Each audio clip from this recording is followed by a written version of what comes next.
Hi, everybody. Welcome to Pipin' Hot Tuesdays.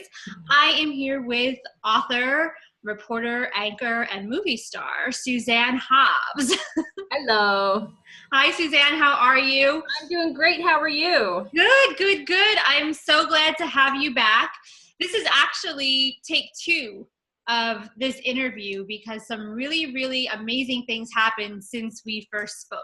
So we're going to get all into that. But first, let's talk about your career in the industry. You were a reporter and an anchor for nearly 14 years at an NBC station in Idaho.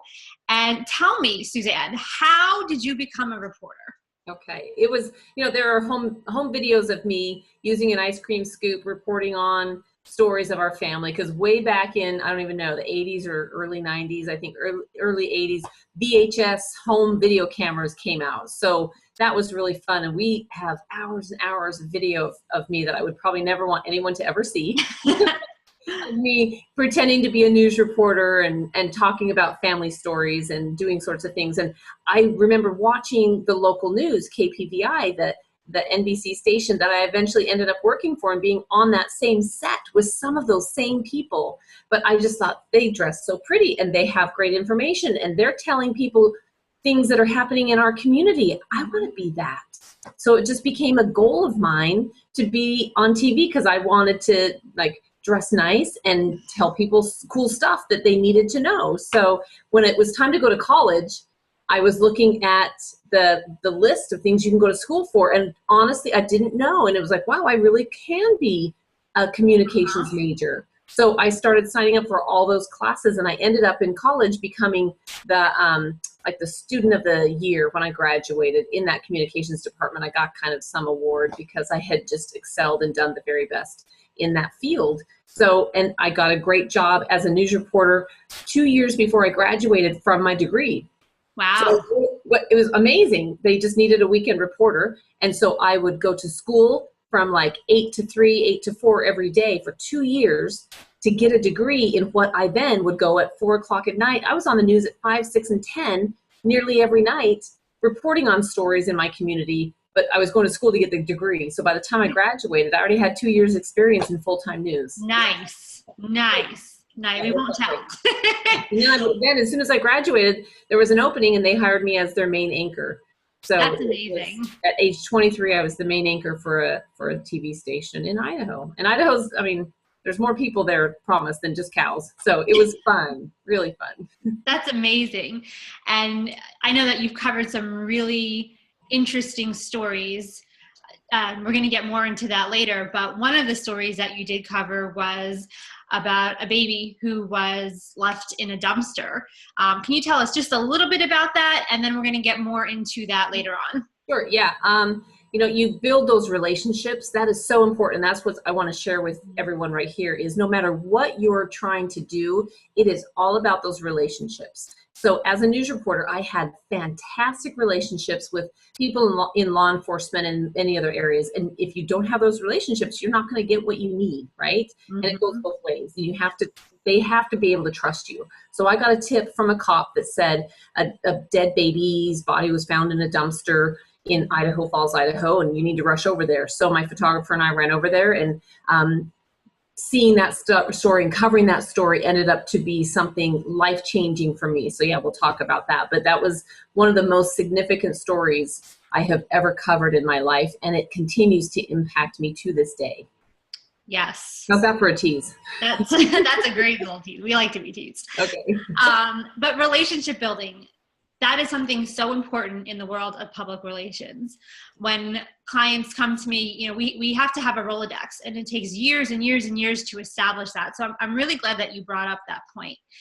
And people who need public relations, they often just assume that they have a great story and it needs to be on TV. I get calls every day. Oh, I have this amazing product or this amazing story, and I want to be on Ellen, and I want to be on the 5 o'clock news. Can you tell me what it's like when you would go to work every day and open up your emails and answer your phone calls, and what would make a story stick out or a pitch stick out from all of what you had in your email? And as a news reporter, you are constantly flooded with people giving you their cards or exactly asking you to put their information on the news. Obviously, in Idaho, like a murder doesn't happen very often. So those absolutely have to be covered. I know in other areas, you have to kind of pick and choose those types of stories. But for us, that was something we covered no matter what. But other stories of impact, you have to look at what is a story that causes people to do something. What causes people to feel emotion and make them say, that was worth my time, my 1 to 2 minutes of listening, So it's very much about, does it cause people to think? Does it cause them to act? And does it cause them to feel? Mm-hmm. So that's how we would decide what stories we were going to cover, is what had the most impact on the most people. And also what's visual. That's important too, is to have for television news and even for newspaper at times, what is going to be the image or the images and the video that you would show for that. Gotcha. So would you prefer that people send B-roll or attach photographs in the pitch to you? I think it's important to help people see what it is that they're either about to cover or to help provide them, because sometimes as resources are so limited these days, if you can provide them with a photo of you or of you doing something or of whatever that event is or has happened or whatever, and B-roll is fantastic, that's huge. But you also want to have the media there when you can as well. But you want to be able to help them understand and see the full picture of what you're what you're trying to invite them to be a part of. Gotcha. So be a little candid with us. When you get an email with a pitch story, do you even open all of the emails? Do you look at some of the headers and just say, nope, nope, nope, nope? Subject line is so important because people do get so many emails. And if your subject line does not grab the attention of someone, because like even right now with what we're trying to do and what you're helping me do, we're trying to get the attention. And if the subject line in an email is just a snoozer, they're not going to open it. But if you can say something like, newborn babies' lives are being saved. What? Help save the lives of unwanted newborns. Or this woman is on a mission to save, like something catchy. Oh my gosh, they're going to open that because they go, whoa, now that's different than press conference on Tuesday. Right, exactly. So that's so important to be able to grab their attention and summarize it in the most concise way. So, but when I was the bureau chief, I would open up every email, and you have to look at every option because you don't know what you're missing, and you can't judge someone based on their inability to share the information. So I think it's only fair to look at all of the options. Well, as bureau chief, that's a little bit different than when you were working as a full-time reporter or anchor. True, right? And as you build those relationships, you're going to get, as a reporter, those same types of emails and contacts from people, And I was actually surprised. I mean, I'm going to talk a little bit. I was just working on kind of my mission and my things right now. I was really surprised that one of the TV stations did not show up at my press conference or at the schools where I was reading a book. I was actually like, wow, why would they not show up? I know they have very limited resources, but I'll remember that next time too, that everybody else showed up for them, And I'm glad you brought that point up because that does happen. Sometimes we do get a lot of response from the media, and then the day of the event, a lot of people don't show up, and it's questionable, why did that happen? We can never in PR promise anything. We can't even promise that it's going to air. Even if 20 different camera crews come, we still can't promise it's going to air. Me and you, actually, we even had a morning show booked a couple of weeks ago, and then the night before, I happened to just make sure that I follow up as I always do, and he said, there's a trial. There's a trial going on, down in South Carolina, and all of their resources had to be put to that. So that will be rescheduled. He's going to reschedule that. We will make sure that's rescheduled. But these things happen. So I'm glad to hear and to let the world hear from you, from somebody who is doing this for a living, that these things do happen. So you just have to keep trudging forward and pushing forward, and we go back when we have to, and we just do what we got to do to get you on air and to get you attention. Speaking of which, since we last spoke, you called me up and said, I have this children's book and it's about to get launched. Can you help? And I am so happy that you did, because we had the most amazing time and the most amazing stories about. Look, and it even I got it here. I have the original version. You have the older version, right? Yes. The one that was released. Yes. And then now we have had to update. Can you hold that steady just a second? So there we go. Amazon bestseller. Isn't that awesome? Now, do we have a story to tell you about this book? Miracles can happen really, really fast with you, so it's great. I don't recommend asking her at the last minute like I did, but she did. Yeah, I don't think I showered for about 3 days that week. Me neither. But so Suzanne called, and she is a first-time publisher. She's working with an independent publisher. As you know, I work with both independent publishers and people who work with larger publishers as well. And we had a pre-launch date set. And Suzanne had already had a trip booked to Honduras. So she goes and hangs out in Honduras. And I'm working very hard with a partner that I have over in London. And all of a sudden, actually, you know what, Suzanne, I'm going to let you tell the story, what happened from your point of view. Oh, we gave you a heart attack. Yeah, okay, so we had the phone call between you and the other business partner of ours, and I just said, okay, so I want the book to come out November 1st of 2016, but let's do the pre-launch on the 26th, and I think we were flying to Honduras to do some scuba diving on November 19th, and we probably had this phone call, the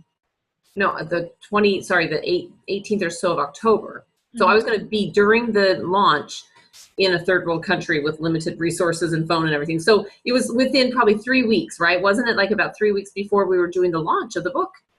And you left, it was I think it was like a week or two before. Yeah, it was very short notice that I said, I want more to happen than me just saying, hey, the book's available on Amazon. So I hired you and this little team of amazing people. And after our Skype call, I got off the phone or the Skype call with all of you, and I nearly had a heart attack because I just thought there is so much to do. I didn't realize how much there is to do to have your book be a bestseller. And I thought, but here's what's so great about what you did is a few weeks even before that, when I first hired you, is you were helping me drill down, why are you doing this book? And you're the one that really helped me understand my greater vision for doing this book. Right? Oh, I'm going to blush.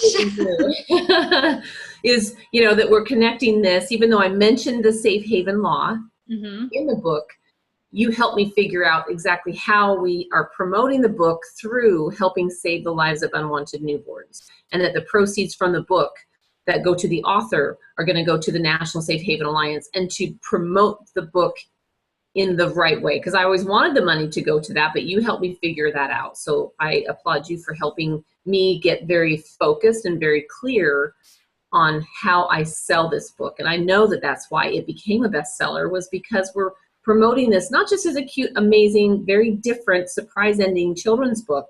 It's not your typical children's book, The Hungry Snake, but it's because you said, but your passion is the National Safe Haven Alliance, and that's what you're trying to do. So let's take it that way. So I'm just very thankful. And it was very scary. It was very scary to be putting myself out there. But it was great to hear from you and the team. Just breathe. You'll be okay. We've got you. You're going to be fine. Let us do what we're good at. And you just shine and you just talk to your people. And it went fantastic and became a bestseller really within hours. Well, we had, in about a week and a half, we redid your website because your web designer was just hard to get in touch with. You live in South Carolina, and there was a very big flood that happened. So a lot of places were without power, without internet access. So we reached out. We had a hurricane. That's right. Yeah. It seems like it was a long time ago. It's only been about a month. 2 months ago. Yeah.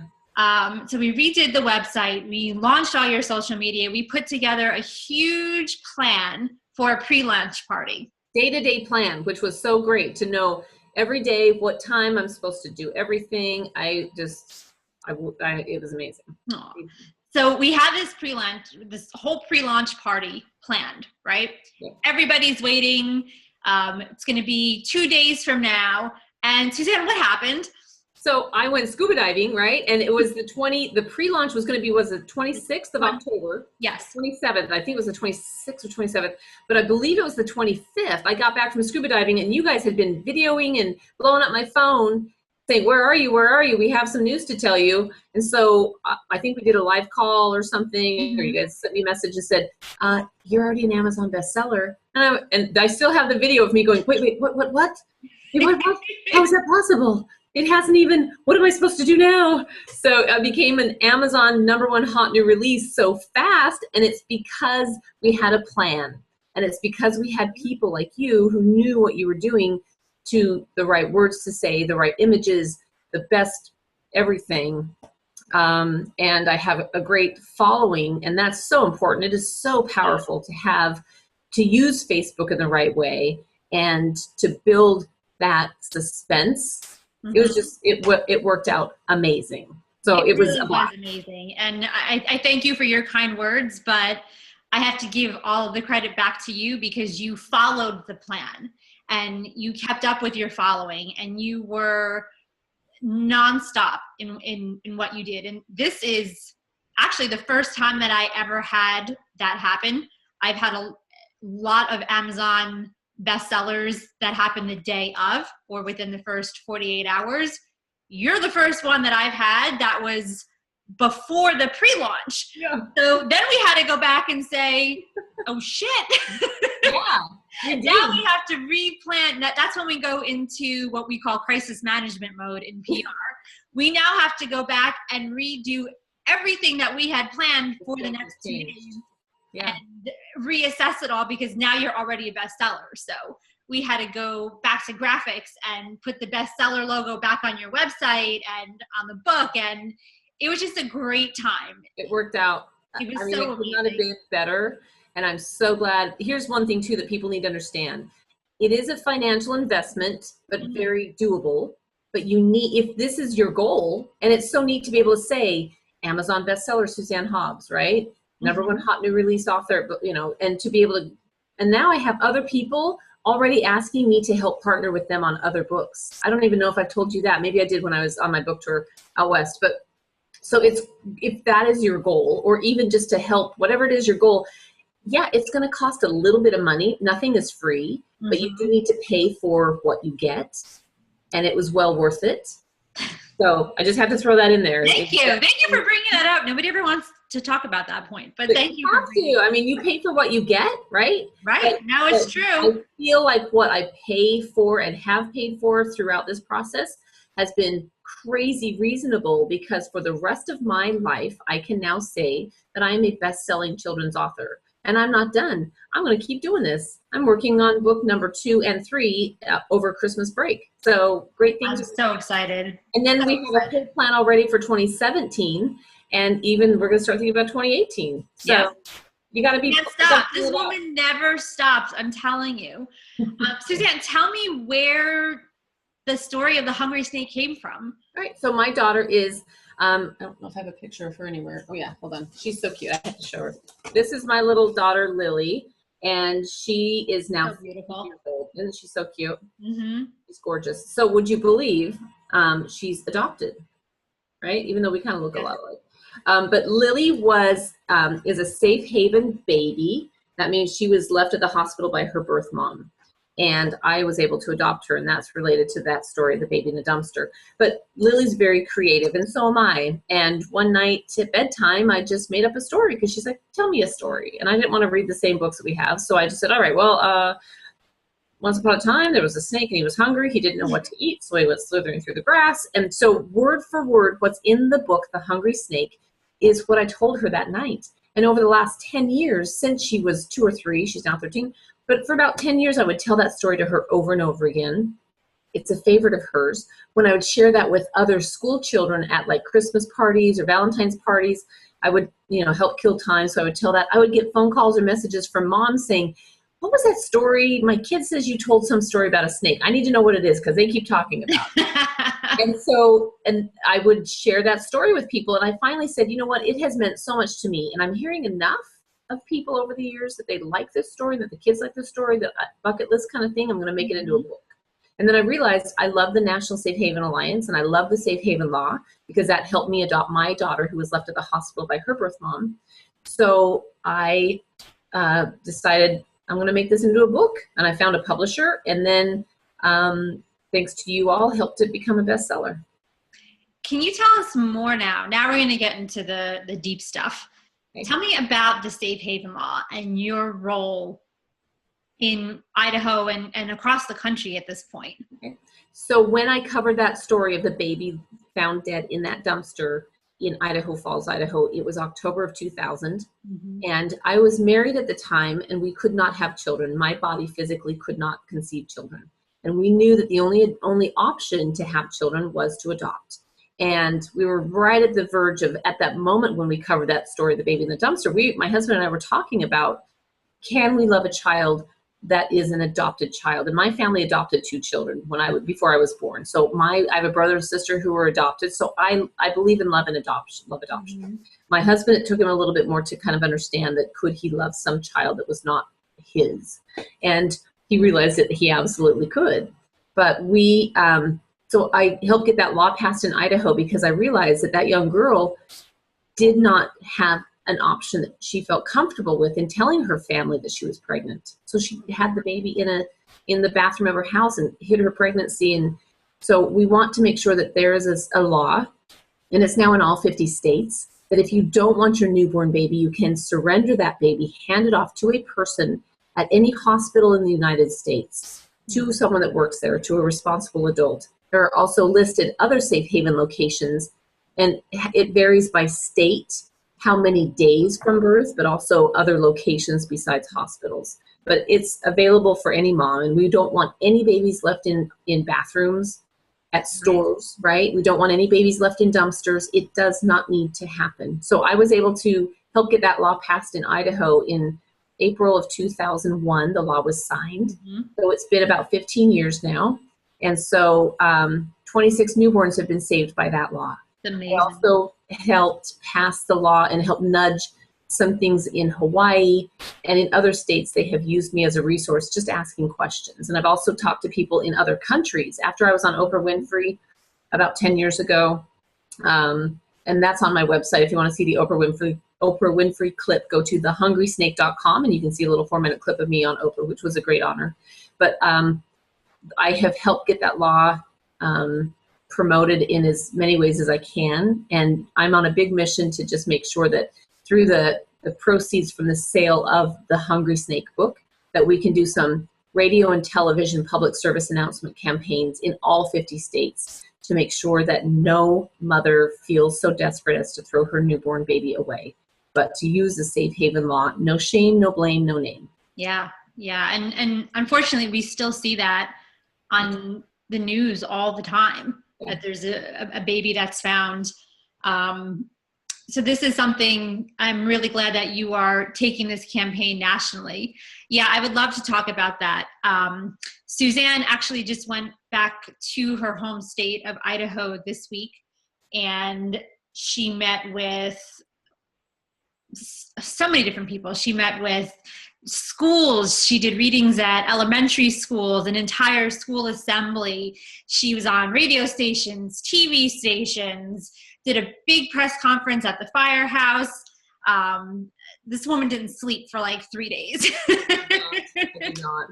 But what was great is we put the signs. This is like a sticker. So the fire department put this on all of their emergency vehicles, because Safe Haven locations in Idaho in the first 30 days of birth include EMS and fire stations. And then the fire station put a big metal sign on the outside of all of their fire stations. So that was a visual for the media to come and see them putting that and saying, yes, we are a Safe Haven location. It's something that we should have done 15 years ago.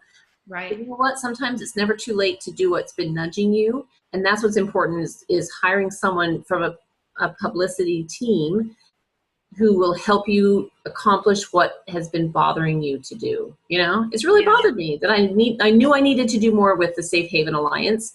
And so now I'm finally feeling like, okay, I'm doing what I need to do. Yeah, and you're doing a lot, and we're going to make sure that you continue to be the media face of the Safe Haven Alliance. And we want to work this year and the following years to getting that sticker on every safe haven location in the United States, because people don't know, or people get nervous and people forget. And like you said, visual, it's all about the visual. It's so important. So I am I could not be prouder to say that I am your publicist, and all of the great things that you're doing. I'm so happy for you. And then you get to go and hang out with The Rock on top of all of this. Yeah, it was tough. It was tough. We're going to talk about The Rock. I know. And Zac Efron, right? Was Zac Efron too? Yeah, it's a rough life. I understand that. So the preview for that film just came out a few days ago. Baywatch. We're talking Baywatch. Yes. Baywatch, the movie, comes out May of 2017. Okay, but I don't have a speaking part in the film. That's okay. You're still there. You're still there. Bucket list kind of things, right? Like, I always wanted to start getting into acting in movies and things. And so I was able to be chosen to be an extra in a few scenes in that movie. And so hopefully I make it in the film, right? So we have the behind the scenes video. So fun to see those guys. But in one scene, if you watch Baywatch, it's in Forsyth Park in Savannah, Georgia, and you see The Rock and Zac Efron in the previews riding on a pink scooter going through the park. And we're in several scenes walking around, but I'm a businesswoman walking around, and Zac Efron comes around on his pink scooter and nearly runs me over. And so I turn around and I'm looking like, ah, and then that's when this girl, some Baywatch girl, hits him with something. And hopefully I make it into the movie in a few scenes, but it's fun why not, right? You have to, exactly. You work so hard, and this is your fun thing to do. And now you're even getting booked major roles in feature films that are paying you well. They're signing you up beforehand while distribution is going on. So I'm so proud. This is Superwoman right here. I just got off a set. I got home about 12:30 this morning from working near Charleston on a feature film called Where's Stephanie, based on the book. And I play the woman who adopts the girl Stephanie, and I rename her. But it was so fun last night. It was very cold, and we had to pretend it was warm, but we were recreating a scene that actually happened at that same house, a Christmas party 20 years earlier, when the grandma who's looking for Stephanie is at the party, and I bring Stephanie to the party, and interactions between the families. And this grandma's been searching for her granddaughter for all these years. And so it was neat to be at the same spot 20 years wow where it happened, recreating that party. So acting is fun. It's more of a hobby, but I'm thrilled at the response that I've had and the offers that I've had for different roles already. So it's fun. And you pulled the lottery still. I do. Yes. I call myself a lottery girl, but I'm the draw talent is what they say. And that's another thing that I just always wanted to do is draw the lottery numbers. So one weekend a month, I go to Columbia, South Carolina, and I am honored to draw those numbers live on TV for the state. So I'll probably be doing that for the next year or two. And it's, but it's a commitment of one weekend a month to go and drive there and do that. But I'm honored to do it. That's fun. And again, it's creating your image so people recognize you, and then it's easier to book you for different gigs on different networks because, hey, Suzanne, the one who pulls the lottery for you. Oh yeah. Okay, great. Let's book her. Yeah. So reputation, like you said, and connections, getting yourself out there, meeting new people. That's what you need to do. Being seen, very much. Always. The only way to get wanted. And what was so fun the other day too is because I'm an author and because I'm still new to the South Carolina area. I've lived here 2 years, but I was invited to be a celebrity bartender, and I was standing next to Sanford, former governor of South Carolina. I can't remember his first name. Is it Rick Sanford? So but he's now a legislator, and just to be next to the mayor, and we're all pouring drinks and we're helping raise money for the American Heart Association. So in this area, to only be here for a couple of years, to be asked to be a celebrity bartender, I was like, that's really awesome. What an honor next to other community leaders and people in town. So it's great. You are definitely a leader, and I thank you so much for all of your time today. If you'd like to learn more about Suzanne Hobbs, you can go to her website, SuzanneHobbs.com, and definitely check out thehungrysnake.com to learn more about the book, to learn more about Suzanne, to learn more about the Safe Haven Alliance. And as always, if I can help you with anything, please check out Harlow Publicity. email me at harlowpublicity.com. I'm sorry, Piper at harlowpublicity.com. And make sure you subscribe to this YouTube channel. So every Tuesday you get a piping hot new video with some great information from celebrities and influencers like Suzanne. Thank you all so much. Have a great day, and we'll see you next week. Thank you, Suzanne. Thank you. See ya.